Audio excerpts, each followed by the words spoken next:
Room to Breathe is a small room on the the first floor of Manchester Art Gallery, and it's a space that has been designed to so that people could have a more mindful experience of art. So everything in Room to Breathe, the wall colour, the lighting, the furniture, the placement of the paintings, the audio guides, everything has been selected in a very intentional way to create the conditions where people could have a more mindful experience. So what we mean by that is that they slow down, that they take their time, that they are led by their senses rather than their intellect. So there's no curatorial labels in Room to Breathe, it's just the artwork. You know, in every other room at Manchester Art Gallery there's the artwork and then there's the label beside the artwork.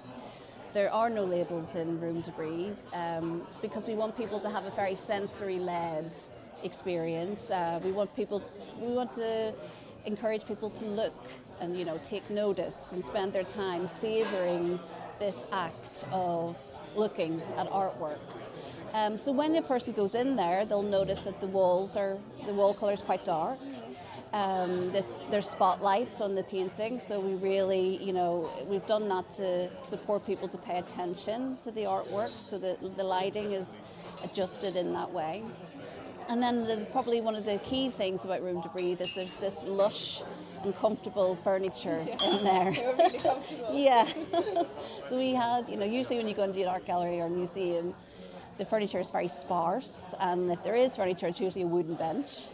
But in Room to Breathe there are these lovely velvet armchairs and there's sofas, and that's really a signal to the visitor that the gallery wants them to spend their time, that they're welcome to spend their time as little or as long as they like in Room to Breathe. And we think that this slowing down and, you know, really paying attention to the art on display is mindfulness and will ultimately have a positive impact on people's health and well-being. So it's an experiment, really.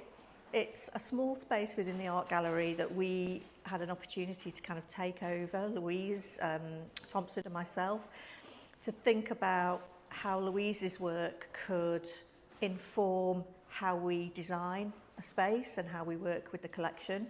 Sort of towards the mid-2000s, around that time, museums and galleries were thinking much more about their role within society and how we could work to have more positive impact on society. And we've always done work with schools and community groups, but health and wellbeing was something we were really interested in. So we appointed a health and wellbeing manager, Louise Thompson, who's now freelance, but so she started the health and wellbeing programme. And that began with thinking about mindfulness, thinking about people slowing down when they come into the gallery, and finding an alternative to that fast-paced kind of life. So for many years at Manchester Art Gallery, the mindfulness programme was something that happened in a public workshop. So it was something that happened once a month or maybe twice a month. Yeah.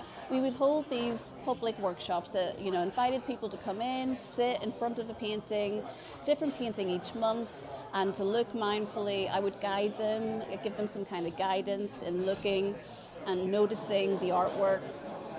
But actually what I came to realise was these sorts of activities happening once or twice a month wasn't very convenient for everyone, and it wasn't very accessible.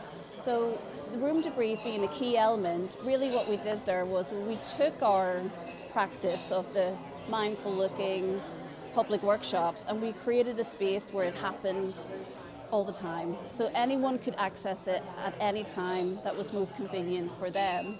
Instead of having to wait for the first Tuesday of the month, you know, between 12:30 and 1 p.m, they could drop into Manchester Art Gallery and have it whenever they want. So we wanted to design that space to enable people to have a more mindful experience of art. What we were doing in our public workshops, but how could we design a space that could, you know, just within the design of it, could enable people to have that more mindful experience. So that was the really key. It was the kind of the evolution of the work that we've been doing, was this kind of permanent space that was open to the public all the time. So we worked with groups who had been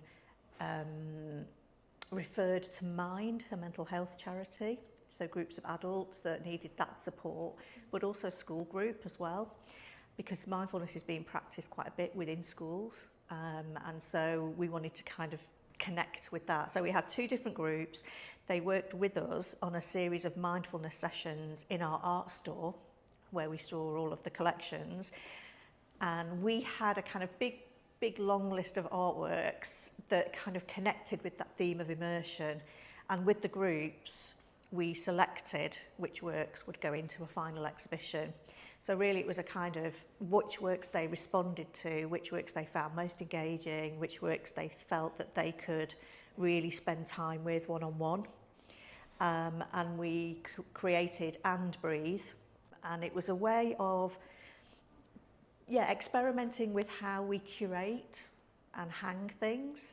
And so we took over and we painted it a really beautiful deep blue colour. We had relatively low lighting, we had comfortable seating, we hung the artworks lower, we had a much smaller selection of artworks than we normally would in a curated space, but also we didn't tie ourselves to one specific genre or time period or artist. We really mixed things up. So we had a small selection of artworks, and we kept all of the interpretation really minimal, so you didn't have all those distractions.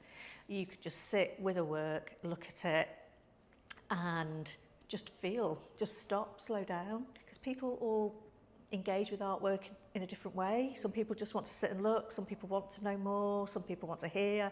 So we had different levels of interpretation. There was a curatorial booklet, so people could find out that information if they wanted to, or they could listen to the mindful audio, or they could just sit and be. And it was successful, and it ran for nearly 3 years. And we had really good feedback, anecdotal feedback from the public through comments cards and from what people were telling us that they really enjoyed that space. And so then we got the opportunity to kind of look one step further, and that's when we developed Room to Breathe, which really pared things down. Kind of what happened in between then was I'd met a psychologist at Goldsmiths, University in London, Rebecca Chamberlain. She'd done some work around slow looking. I presented And Breathe. So we decided to start working together, and Rebecca had a PhD student called Alexandra Igdalova who was really interested in this idea of how visual art can really impact mental well-being, and also kind of how people engage with art, whether they, I don't know, how they feel after looking at a work sitting there on their own, how they feel if they are part of a social group that are sitting and discussing, looking at a particular work.